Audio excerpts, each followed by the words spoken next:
Cette conférence va maintenant être enregistrée. Bonjour tout le monde, nous sommes le jeudi 20 septembre 2018, voici notre point bourse. Hausse sur la plupart des indices hier, à Wall Street, le Dow Jones a pris 0,6%, le SP500 0,13%, le CAC a terminé hausse de 0,6% également. Quand on regarde le SP500, je vous l'ai mis en bas à gauche de votre écran, donc il est actuellement à 2910, donc le futur échéance demain, pour que vous voyez bien la régularité de la hausse ces derniers jours. Ce matin, le Nikkei a terminé en toute petite hausse de 0,01%, ce qui porte la hausse de cet indice à 3% depuis le début de la semaine. Quand on regarde du côté du CAC, donc on est actuellement à 5404 points, donc on a un billet neutre qui s'est confirmé hier avec le franchissement et la clôture au-dessus de 5380, même si c'est vrai, et c'est ce que je vous disais depuis pas mal de temps, on tendait déjà vers un billet neutre depuis plusieurs jours. On voyait bien que le marché ne voulait pas baisser, donc c'est pour ça que nous, on travaille les deux sens au vu de la configuration actuelle. Et d'ailleurs, pour que vous ayez une idée de comment on aborde les marchés en ce moment, voici ce que nous avons proposé sur le trade du jour dynamique ce matin. Donc la possibilité de jouer les deux sens avec des niveaux d'information qui sont proposés. Et, la possibilité également de fermer des risques via des options. Moi, je privilégie cette option-là. Donc en travaillant en synthétique. Demain, on aura donc l'échéance du contrat futur CAC, des contrats également sur le DAX, sur l'Eurostoxx, donc c'est une grosse échéance, donc avec des pressions techniques qui sont importantes. Et les niveaux que l'on va surveiller aujourd'hui, c'est notamment 23,5 pour vendre et 76 voire 65 pour acheter. Donc on joue les deux sens. L'idée reste toujours d'accumuler des écarts plutôt que de laisser porter quoi que ce soit. On essaie de capter des morceaux de mouvement.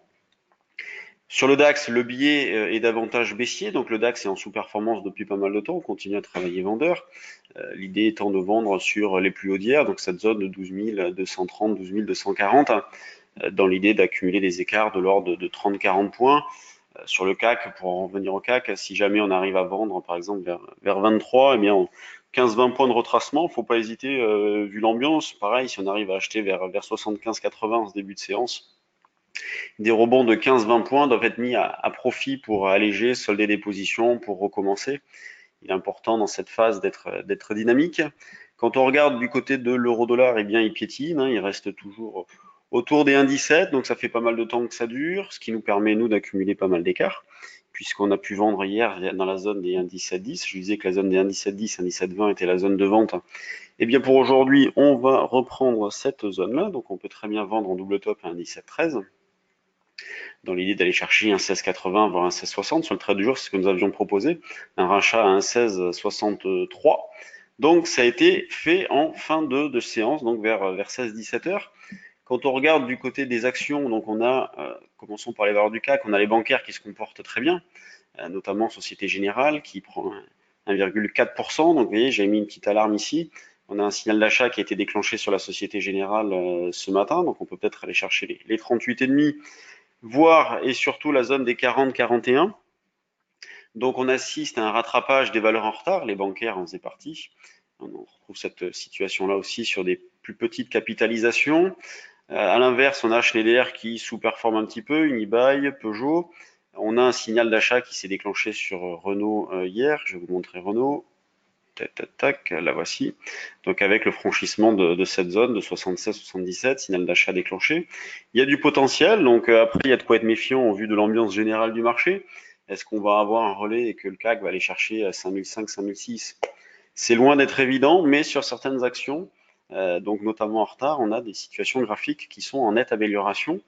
Quand on regarde du côté des mid-small, on a Recilex qui poursuit, donc on en parlait hier, notamment pendant le stage en ligne sur les actions, avec un signal d'achat, donc une alerte volume plutôt qui s'est déclenchée hier avec une confirmation aujourd'hui. Donc alerte volume important, donné par le screener, franchissement des derniers plus hauts. Donc un ordre d'achat peut être initié et ce matin elle prend plus de 4%. On a Oplata aussi, Nanobiotics, OL Group qui monte après la belle victoire d'hier. Selectis qui est pas mal aussi, il y a eu une news sur Selectis. Donc on a bizarrement une majorité de baisse plutôt, c'est assez étonnant, mais des valeurs, des grosses capitalisations qui sont bien orientées, donc majorité de baisse au niveau des mid et small, mais au niveau des valeurs du CAC, Pour l'instant, les signaux sont au vert avec des bancaires qui surperforment et un CAC qui tourne autour des 5400 points. Donc on peut travailler les deux sens sur le CAC, vendeur principalement sur le DAX, vendeur sur l'Eurodoll. Et donc on guette certaines configurations sur les actions. Moi je suis toujours sur la Société Générale, j'avais fait des options avant les vacances. Donc fin juillet, début août, j'ai toujours cette position-là qui va expirer demain à 17h30. Sur ce, je vous souhaite une bonne séance à tous et on se retrouve demain pour un nouveau plan bourse. Salut tout le monde.